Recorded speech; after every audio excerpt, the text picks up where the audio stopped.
शरवण भव।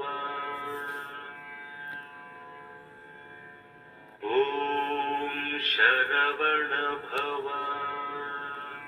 அனைவருக்கும் அன்பு வணக்கங்கள். இன்றைய பதிவிலே நாம் பார்க்க இருப்பது கவசத்தை பாடினால் பலனுண்டு. முருகன் என்றாலே நம் நினைவுக்கு வருவது ஆறுமுகம். ஆறு என்ற எண்ணிற்கும் முருக வழிபாட்டுக்கும் நெருங்கிய தொடர்புண்டு. முருகனுக்கு உரியதாக இருப்பது 6 படை வீடுகள். திதி 6வது நாளான சஷ்டி திதி. வாரத்தின் 6வது கிழமை வெள்ளிக்கிழமை.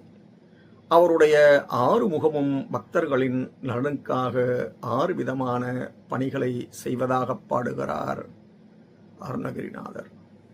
கந்த சஷ்டி கவசத்தை தினமும் காலையிலும் மாலையிலும் பாடினால் நம் விருப்பம் அனைத்தும் நிறைவேறும்.